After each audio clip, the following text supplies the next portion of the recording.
Imety tetry ny andro eny Andranomasina ny alatsinainy 9 martsa amin'ny 9 ora maraina hatramin'ny talata 7 martsa 2024 amin'ny 9 ora maraina. Manafosafo ny morontsiraka atsimo andrefa Madagasikara ilay rivo-doza Fredy amin'izao fotoana izao. Vinavinaina tsiditra tanety izy fefa miantraika amin'ny toerana maro ny rivotra sy ny orana miaraka aminy. Iangaviana avy hatrany arak'izany ny mpampiasa ranomasina rehetra amin'ireto amorontsiraka manaraka ireto mba hampiatra ny fampitandremana amin'ny loko mena amin'ny hamafin'ny rivotra. Ny morontsiraka eo anelan'elan'ny Morondava sy Tolagnaro, fampitandremana amin'ny loko mavo ho amin'ny hamafin'ny rivotra kosa eo anelan'elan'ny Cap Saint-André sy Morondava.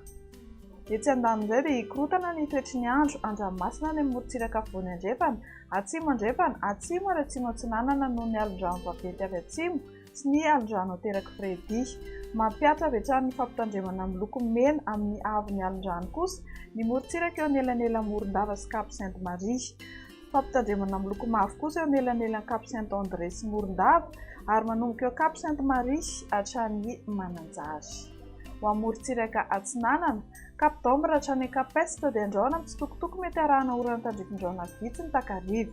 Ho avy avaratra andrefana ny rivotra ka ho 970 km isan'ora, adimy mpanonja na hanonja be ny ranomasina ary ny ahavon'onja dia 1,9 metatra. Cap Est hatrany Mahanoro andraona mitsitokotoko.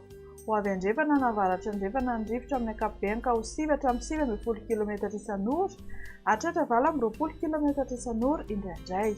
Adimy mpanonja na hanonja be ny ranomasina ary ny ahavon'onja dia manodidina 2 metatra any avaratra Toamasina, 1,4 metatra hatramin'ny 1,4 metatra kosa ny atsimon'ny Toamasina. Ho amin'ny Mahanoro hatrany Tolagnaro, anorana matevina. Iovaova ny fisokan'ny rivotra ka ho 770 km isan'ora. Hitoetra ho avy atsinanana na avaratra atsinanana kosa izany any atsimon'ny Vangaindrano ka ho 20 hatramin'ny 570 km isan'ora. Hanonja be ny ranomasina ary ahery rehefa any atsimon'ny Vangaindrano, ny ahavon'ny onja dia 2 hatramin'ny 3 metatra. Tolagnaro hatrany Cap Sainte-Marie, anorana tandrifin-drano matevina. Ho avy atsinanana ny rivotra ka ho 50 hatramin'ny 80 km isan'ora, ahery amin'ny ankapobeny ranomasina ary ny ahavon'ny onja dia 3 hatramin'ny 4 metatra. Ho amin'ny morontsiraka andrefana, Cap Sainte-Marie hatrany Cap Saint-Vincent, ikiza ny orana. Ho avy atsinanana na avaratra atsinanana ny rivotra ka ho 80 hatramin'ny 70 km isan'ora, hatratra 570 km isan'ora ny atsimon'ny Toliara. Ahery na ahery be ny ranomasina ary ny ahavon'ny onja dia 3 hatramin'ny 4,5 metatra, ananika hatramin'ny 5,5 metatra manalavitra ny morontsiraka. Cap Saint-Vincent hatrany Cap Saint-André, anorana matevina. Ho avy avaratra andrefana ny rivotra ka ho 30 hatramin'ny 50 km isan'ora, hatratra 80 km isan'ora indraindray. Hanonja be na ahery ny ranomasina ary ny ahavon'ny onja 3 hatramin'ny 4 metatra, ahery be manakaiky amin'ny Morombe ka ananika hatramin'ny 4,5 hatramin'ny 10 metatra.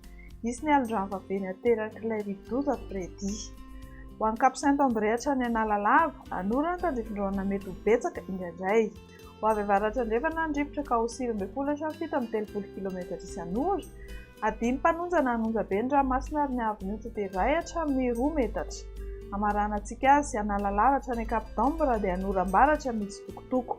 Ho avy avaratra andrefana ny rivotra ka ho 720 km isan'ora, adimy mpanonja na hanonja be ny ranomasina ary ny ahavon'ny onja 1,9 hatramin'ny 2,4 metatra.